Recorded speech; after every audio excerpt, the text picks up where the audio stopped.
Hello everyone, मेरा नाम गुलफिशा नकवी है और आप सभी लोग देख रहे हैं एबीपी स्पोर्ट्स लाइव। और आज हमारे साथ मौजूद है para athlete gold medalist Sumit Antil. तो पहले तो आपका हमारे चैनल एबीपी स्पोर्ट्स लाइव पे बहुत बहुत स्वागत है। कैसा आप महसूस कर रहे हैं, क्या वो इमोशंस, क्या वो फीलिंग? काफी अच्छा महसूस हो रहा है मैम, और thank you for inviting me. और आई थिंक कोई भी एथलीट जब ट्रेनिंग करता है तो वो इसीलिए करता है कि ओलंपिक्स या पैरालंपिक्स में मेडल लेके आए। और फॉर्चुनेटली हमारे 2 गोल्ड हैं, तो काफी अच्छा महसूस हो रहा है और कोशिश करेंगे कि आने वाले टूर्नामेंट्स में भी देश के लिए अच्छा करें। आप उन लोगों में से एक हैं जो जिंदगी में एक बड़ी मिसाल बन सकते हैं उन लोगों के लिए जो जिंदगी में कुछ हासिल करना चाहते हैं। बीइंग अ पैरा एथलीट, आप इस मुकाम तक पहुंचे, कैसी रही है आपकी पेरिस ओलंपिक्स 2024 की जर्नी काफी अच्छी थी और काफी एंजॉय किया हमने। बीच बीच में काफी स्ट्रगल्स आए, हर्डल्स आई, बट मेरे को लगता है कि जैसे टोक्यो में मेरा गोल्ड था तो उसके बाद मेरी रिस्पॉन्सिबिलिटी काफी बढ़ गई थी। काफी सीरियस हो गया था मैं अपने गेम को लेके, क्योंकि लोग बार बार एक्सपेक्ट कर रहे थे गोल्ड मेडल। और हमने डिफेंड भी किया है गोल्ड, तो काफी अच्छा लग रहा है। और बाकी कुछ कमियां हैं जो निकल के सामने आई हैं, जो यहाँ पे हम अपना इतना बेहतर परफॉर्म नहीं कर पाए जितना हम सोच रहे थे। आपने देखा होगा थ्रो में 70 मीटर लगने के बाद भी थोड़ा खुश नहीं था मैं, क्योंकि आपकी एक्सपेक्टेशन है कि आप 80 मीटर थ्रो करेंगे, तो क्या कुछ उसकी स्ट्रैटेजीज, क्या कुछ उसकी तमाम सारी तैयारी? देखिए 80 मीटर लॉन्ग टर्म गोल है मेरा। कोशिश करेंगे कि एलए में उसको अचीव करें। बट यहाँ पे हम जैसे ग्राउंड पे अच्छी थ्रो लगा के गए थे, तो ट्राई कर रहे थे कि 74-75 मीटर तक भी हम अचीव कर सकते थे। बट काफी कंडीशंस होती है, दिन के ऊपर भी डिपेंड होता है मैम की। बट काफी अच्छा टूर्नामेंट था और जिस तरह का क्राउड सपोर्ट वहाँ पे था, फॉर श्योर कि one of the best tournament I ever played. इतना क्राउड सपोर्ट, इतना लोग चीयर कर रहे थे वहाँ पे, तो मजा आया पेरिस में compete करके। और फॉर श्योर टाइटल को डिफेंड करके, वो भी एक नए पैरालंपिक रिकॉर्ड के साथ में, तो काफी अच्छा रहा। नीरज चोपड़ा एक इंस्पिरेशन है सबके लिए, गोल्ड मेडलिस्ट है। क्या कुछ आपने सीखा है और आपने अपने गेम में इम्प्लाई किया है? फॉर श्योर मैम की नीरज भाई एक इंस्पिरेशन है हमारे लिए, और मेरे दोस्त भी हैं और टाइम टू टाइम गाइड भी करते रहते हैं। इवन पेरिस से पहले भी, जैसे उनका पहले था, हमारा 1 महीने बाद था कंपटीशन, तो उन्होंने बताया कि ट्रैक कंडीशंस कैसी हैं और जो उन्हें आई थिंक वहाँ पे प्रॉब्लम्स फेस हुई, वो बताई मेरे को कि ऐसे ऐसा ट्रैक है, ऐसी ऐसी कंडीशंस होंगी। तो आई थिंक वो एज अ सीनियर एथलीट के साथ साथ एक मोटिवेटर के टाइप में भी रोल प्ले करते हैं हमारी उसमें। और हम ब्लेस्ड फील करते हैं कि as a senior athlete Neeraj भाई हमारे पास में हैं, और कोशिश करते हैं कि हमको टाइम टू टाइम मोटिवेट करे और हमारे गेम को इम्प्रूव करने में मदद करते हैं। कि अगर हम बात करें नीरज चोपड़ा की और आपकी एथलेटिक्स की, वो बात तो हो गई। अगर मैं बात करूं आपकी और नीरज चोपड़ा के बीच जो पर्सनल बॉन्ड है वो कैसा? क्योंकि रिसेंटली आपने सोशल मीडिया पर भी उनके साथ इंस्टाग्राम पे एक बड़ी अच्छी सी तस्वीर शेयर करी है। देखिए काफी नीरज भाई को मैं 2018 में पहली बार मिला था। उसके बाद में टोक्यो के बाद तो रेगुलर बातें होती रहती हैं, और जैसे मोस्टली गेम के बारे में ही बातें होती है हमारी कि गेम कैसे इम्प्रूव करना है या कौन सा सेंटर। जैसे मैं उनसे विदेश की पूछता रहता हूँ कि कौन से सेंटर में हो, और मतलब सबसे बेस्ट ट्रेनिंग सेंटर कौन सा लगा आपको जी। बट मोस्टली गेम से रिलेटेड बातें होती हैं, मतलब। और हमारे पास में ही मतलब यहाँ से 50 किलोमीटर के आसपास ही है उनका घर, तो पास में ही है।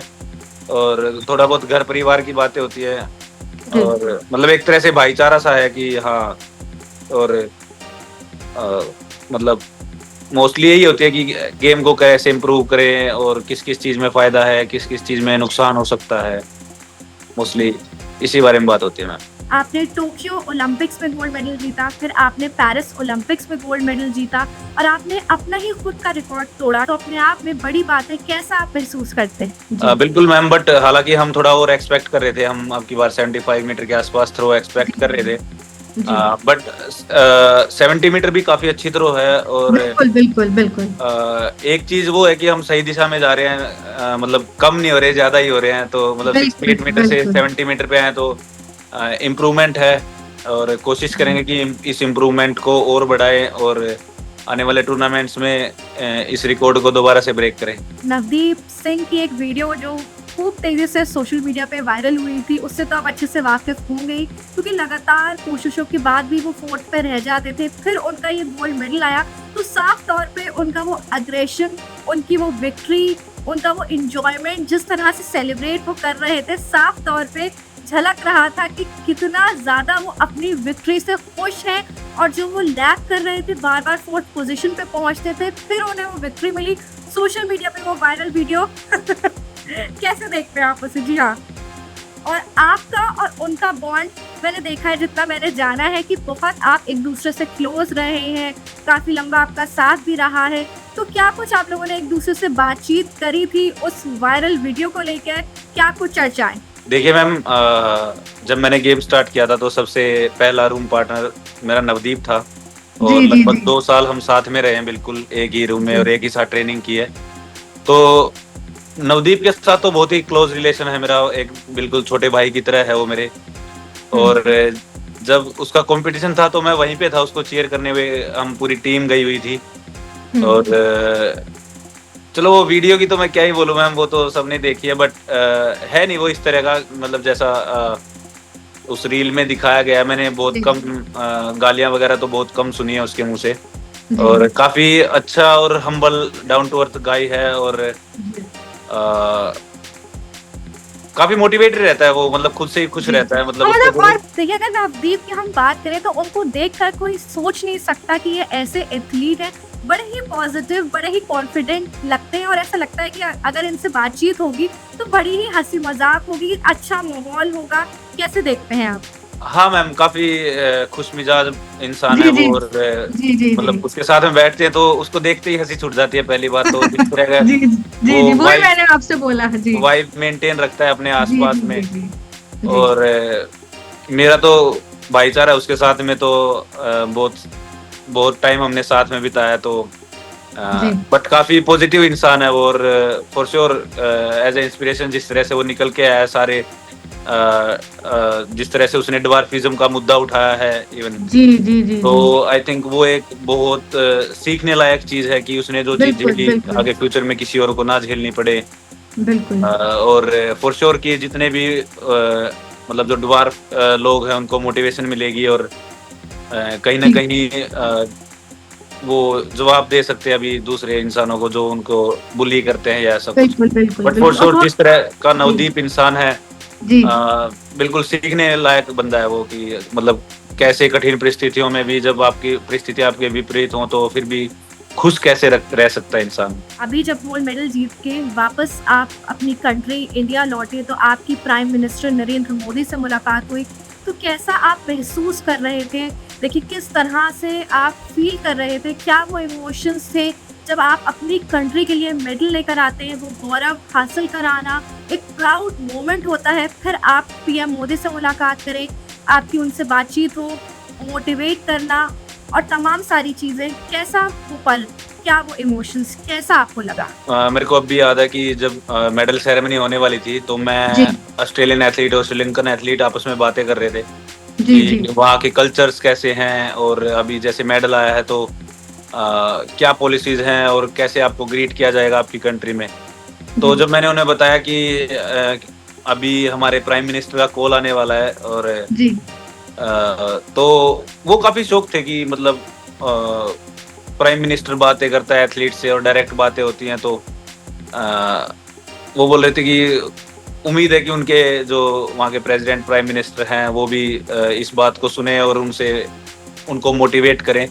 बट जब इंडिया में आते हैं और जब हाईटी पे हमें इनवाइट किया जाता है, फॉर श्योर वो किसी भी एथलीट की लाइफ में एक ऐसा पल होता है जिसको वो कभी नहीं भूलना चाहेगा। और जब देश के प्रधानमंत्री जी से मिलते हैं, उनके साथ में इंडिविजुअल फोटो होती है, तो बहुत सारे एथलीट्स हैं जो मतलब जिनसे पूछा जाता है कि मेडल आने के बाद में सबसे पहले मन में क्या ख्याल आया, तो वो बोले कि अभी पीएम सर के घर पे जाएंगे और मतलब उनके साथ में बातें करेंगे। तो ये हमें ही नहीं मैम, मेरे को लगता है कि आने वाली जनरेशन को भी ये चीजें मोटिवेट करती है कि हम भी मेडल लेके आएंगे और प्रधानमंत्री जी से बातें करेंगे, उनसे मिलेंगे, उनके साथ में फोटो जी खींच। तो बहुत अच्छा स्टेप है सर का ये, और मैं थैंक यू करना चाहूंगा कि टाइम टू टाइम जी जी मोटिवेट करते रहते हैं। कंपटीशन के बाद ही नहीं, कंपटीशन से पहले भी वो पूरे कंटिजेंट से बात करते हैं, और इतने बिजी शेड्यूल होने के बावजूद भी काफी ज्यादा समय एथलीट्स को देते हैं। और इवन जब जब हमारा मेडल आया था पेरिस में, तब उनका कोई विदेश दौरा था, तो जी तब भी उन्होंने टाइम निकाल के हमसे बातें की और काफी मोटिवेट किया।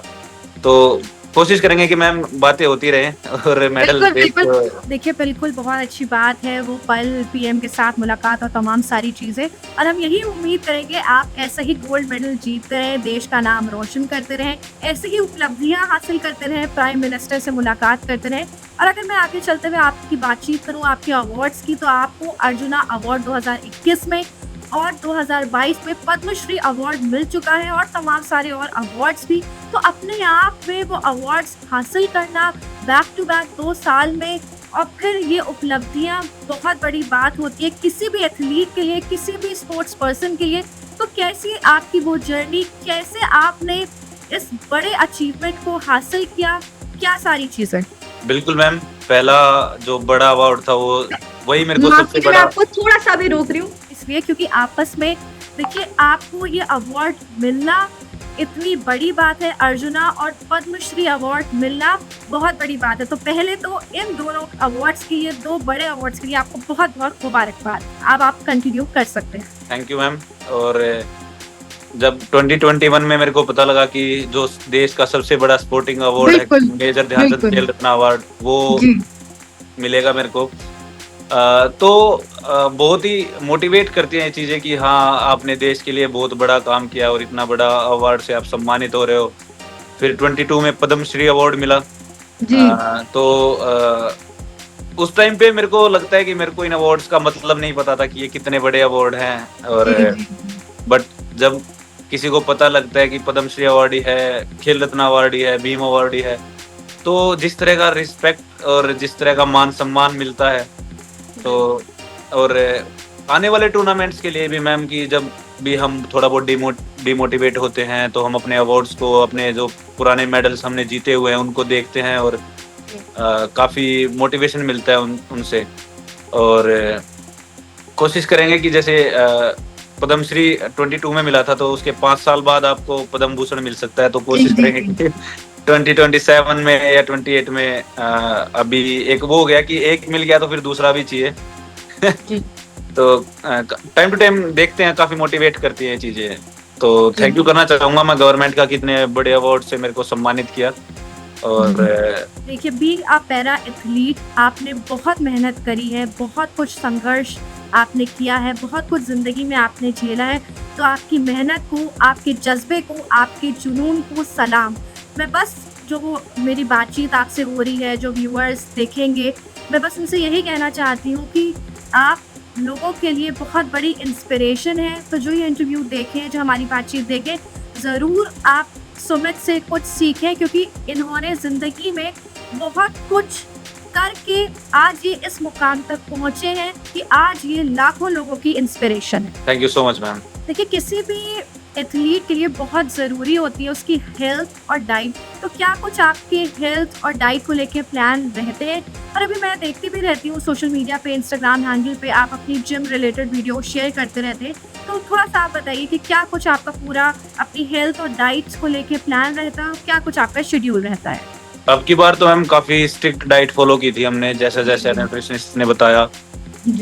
बट कोशिश करते हैं कि जिस तरह का लोड हम बॉडी पे डालते हैं, क्योंकि डाइट भी आई थिंक वर्कआउट के हिसाब से ही लेनी चाहिए। जब हम ज़्यादा हैवी वर्कआउट करते हैं तो कार्ब्स की मात्रा थोड़ी ज़्यादा रखते हैं, और जब हमें परफॉर्मेंस निकालनी होती है, जैसे हमारा कंपटीशन नज़दीक है, तो प्रोटीन इनटेक थोड़ा हाई कर देते हैं। तो वो चीज़ जैसे जैसे हमारे न्यूट्रिशनिस्ट बताते हैं, हमारे स्ट्रेंथ कंडीशनिंग कोच बताते हैं, या फिर जो मेरे मेन कोच हैं, टेक्निकल कोच, उनकी गाइडलाइन से ही हम सारी चीज़ें इनटेक करते हैं। बाय चांस वो कुछ भी हो गया, वो सप्लीमेंटेशन हो गया, डाइट होगी, या फिर वर्कआउट प्लान हो गया। तो एक प्रॉपर वे में चलने से मेरे को लगता है कि परफॉर्मेंस ज़्यादा अच्छी तरह बूस्ट हो सकती है। और जो भी एथलीट है बाई चांस या फिर बनना चाहते हैं उनको मैं एक ही बात बोलूँगा कि अपनी डाइट पे, अपने रेस्ट पे, आपका वर्कआउट जितना इम्पोर्टेंट है उतना ही इम्पोर्टेंट आपकी रिकवरी है, तो उस पे भी ज़्यादा ध्यान दें। मैंने देखा है कि इंडिया में मोस्टली एथलीट्स ओवर ट्रेन करते हैं जी या फिर डाइट का ध्यान नहीं रखते, तो उनको बोलना चाहूँगा कि जितना इम्पोर्टेंट वर्कआउट है उतनी डाइट है, तो उस पे भी थोड़ा ध्यान दें।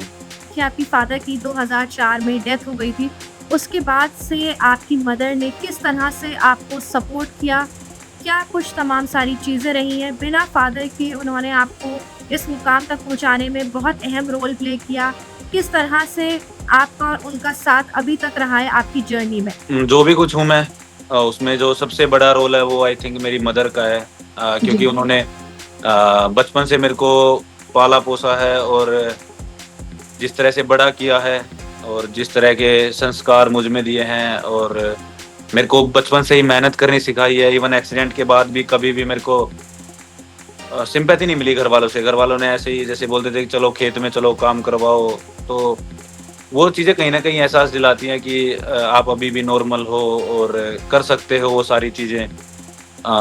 तो और जिस तरह का उन्होंने साथ दिया है इवन मेरी स्पोर्टिंग जर्नी में भी, मेरे को चाहे कितने भी पैसों की ज़रूरत थी उन्होंने कभी मना नहीं की, चाहे वो फॉरेन ट्रेनिंग से हो या आर्टिफिशियल लिम्ब से। तो जी उनका कहीं न कहीं मेरे पे पूरा विश्वास था और जैसे हम पूछ भी लेते थे कि बाय चांस ये सक्सेस नहीं हुआ मैं गेम में, तो उनका एक ही जवाब रहता था कि तू एन्जॉय कर और मन में मलाल नहीं रहना चाहिए कि हाँ, ये चीज़ बाय चांस मैं कर लेता उस टाइम पे तो आज दूसरे कहीं और होता। तो मेरे को लगता है कि किसी भी एथलीट की लाइफ में उनके पेरेंट्स का सपोर्ट सबसे मेन होता है और मेरे मेडल में फॉर श्योर मैम की सबसे बड़ा रोल मेरी मदर का है और जो भी कुछ हूँ मैं आज उन्हीं की वजह से हूँ। Thank you so much Sumit, अपना कीमती वक्त हमें देने के लिए, और ऐसे ही आप गोल्ड मेडल जीतते रहें, उपलब्धियां हासिल करते रहें और लोगों को, देश को इंस्पायर करते रहें। Thank you so much Sumit. अब बस जाते जाते आप एक मैसेज हरियाणवी में जो हमारी ऑडियंस को, व्यूअर्स को, यूथ को देना चाहें। हरियाणवी में मैम? जी लास्ट मैसेज। ठीक है। भाई जितने भी आदमी देखने लग रहे सारे तो एक बात कहूँगा, अपना जिस भी फील्ड में हो अपना बढ़िया मेहनत करो और खाओ पियो मौज करो और अपनी सारा दम लगा दो और कोशिश करो कि अपने देश ने प्राउड फील करवाओ। Thank you so much Sumit, अपना टाइम देने के लिए। Thank you so much ma'am. Thank you.